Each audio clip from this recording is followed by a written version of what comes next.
Maybe. Maybe we're recording. And I think we're recording. All right, throw your name on here. It is currently first hour. We are learning a rule called difference of squares for factoring. We kind of saw it in our quick write, but I want to show you guys why we need this rule. So I'm going to multiply out this binomial times binomial. I'm going to add in my imaginary ones first. I am going to do 5x to the first times 5x to the first. 5 times 5 is 25. And then I add my exponents. 1 plus 1 is 2. So I've got 25x squared. Then I multiply my 5x to the first times my negative 4. 5 times negative 4 is negative 20. I still have my x to the first.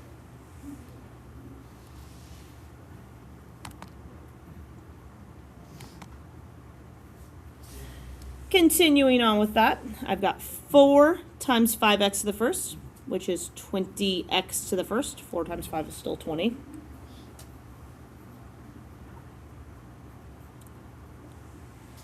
And then 4 times negative 4 is negative 16. So I multiplied out this 2 by 2. When I combine like terms, what's going to happen? Yeah, this negative 20x and this positive 20x are going to cancel each other out. Negative 20 plus 20 is 0. So I now have 25x squared minus 16 as my answer. So what we just did is multiplying like we did in 5.4. Multiplying and factoring are the opposites. So if you guys look down at the problems that you have, the 4 problems in the boxes, they all kind of look like that 25x squared minus 16.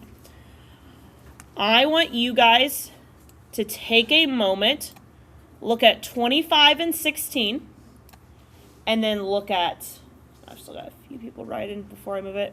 Actually, I'm going to move it there. Look at all of these numbers down below. We've got x squared and 36. We've got 4x squared and 81. We've got 25 and 49. We have 9 and 1. Is there anything anyone notices? Raise your hand about all of those numbers. Jack? What? You raised... Oh, did you just raise your hand because I said raise your hand? Yeah. Okay. If you notice anything that all of these numbers have in common... Maybe what type of number they are. They are all perfect squares. So 36 is 6 times 6. 4 is 2 times 2. 81 is 9 times 9. These are all perfect squares. So the rule that we are using for today is called difference of squares. It only works when it's subtraction. And it only works with perfect squares.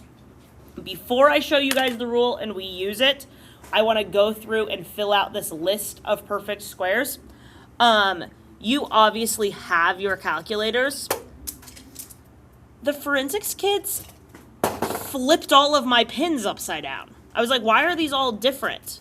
It's one thing to like use something, but put it back the way you found it, guys. Okay, let's fill out this table. Sorry. Just me being bothered by that.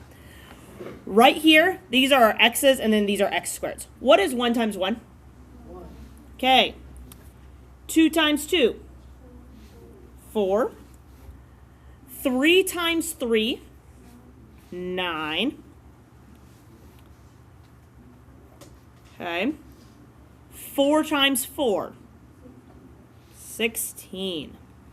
Okay. I feel like a lot of us should be able to get this one. What's 5 times 5? Okay, good. 6 times 6? 36. 7 times 7? Now let's finish out that row and pause for a second. 8 times 8? 64. Awesome. All right. So those are all of our perfect squares between of 1 through 8. I want to use this pause to show you guys 2 ways you could find perfect squares. In your calculator, you could take the number. So let's say we don't know what 9 squared is off the top of our head. You type in the 9, and then you type in this squared button right here, 9 squared. It's on the left side. It's halfway down. It says x squared. So 9 squared is 81. What's 10 squared?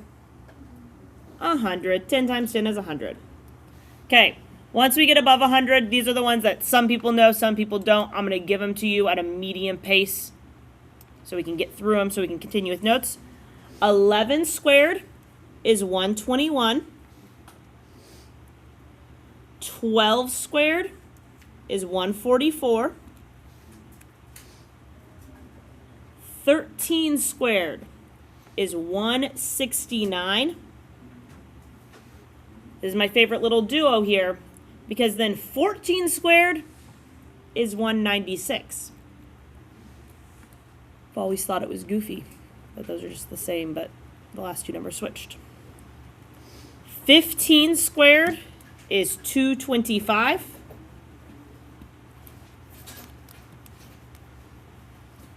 And 16 squared is 256. Okay, we could obviously keep going for forever, but I think these are as many as you will need on your notes in your assignment.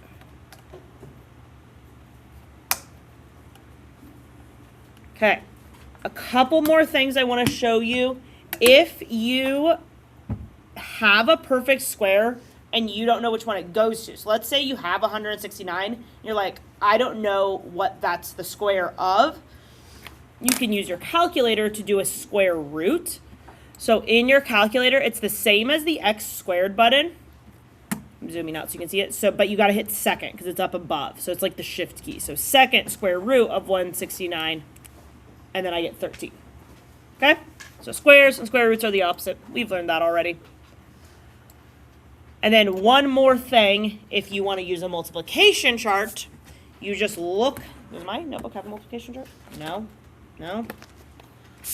Oh, my more expensive notebook doesn't have a multiplication chart. That's annoying. You can just look down the diagonals. So right here, it's 1, 4, 9, 16, 25, 36, 49, 64, 81, 100, 121, 144. So you just look straight down that diagonal. Okay, I think that's all the things I want to show you about finding your perfect squares. Any questions right now? Okay, so this rule is super easy to use once you know it exists. What you do is you are going to look at your 2 terms. So it's a difference subtraction of 2 perfect squares. So it's a squared minus b squared. You figure out what a and b are. So like what's being squared. So in this first one, x squared is just x times x. So over in the corner here, I'm just going to write an x as a note to myself. I'll use it in a second. And then what is 36 the perfect square of? 6. 36 is 6 times 6. So I'm going to put a 6 over here just as a note to myself. Once you figure out those 2 things, you write your answer like this. A plus b times a minus b. So it's going to be your 2 sets of parentheses.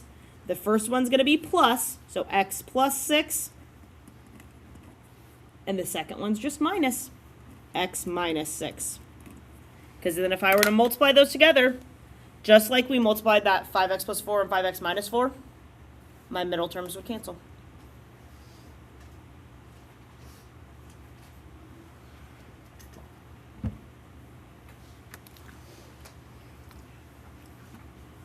Okay.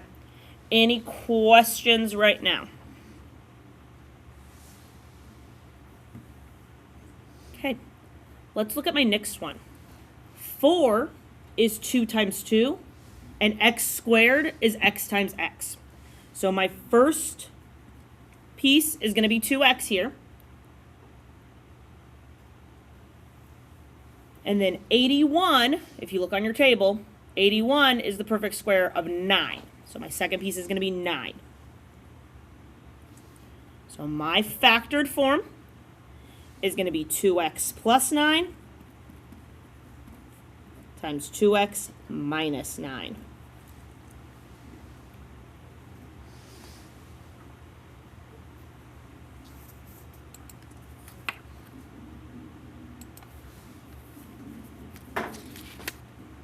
Okay. Any questions on either of those?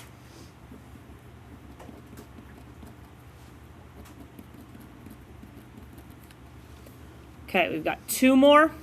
I hope we're starting to see the patterns. What is 25 the perfect square of? 5. So my first term is going to be 5x, because I also have that x squared with it. What is 49 the perfect square of? 7. So my factored form is going to be 5x plus 7 times 5x minus 7.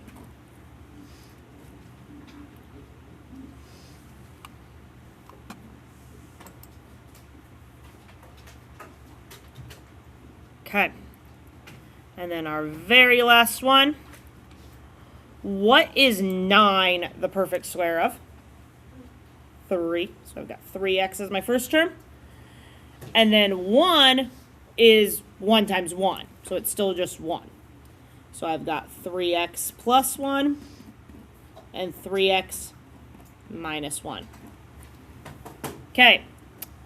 There's a reason why we saved this and made it land on a Monday. Because once you figure out the pattern, it's just the same thing again and again and again and again. We have 25 minutes left to work on our assignment. We will pass those out. The front side of your assignment is all just these. The back side of your assignment, we start mixing it up to review the other 2 types of factoring that we've learned. So, the top on the back has you also do 5.6. Put this up next to it. So on the back, so the front's all just difference of squares. On the back, there's some 5.6s mixed in, so you can tell whether they have 2 terms or 3 terms. And then these guys down here mixes all 3 sections together. So you have to factor out the GCF like we did in 5.5. Then you factor the remaining quadratic like we learned either in 5.6 or 5.7. So we will get started working on these. The front side is smooth sailing, so work on that. And then if and when you get to the back and you need help, let us know. Okay, stop this recording.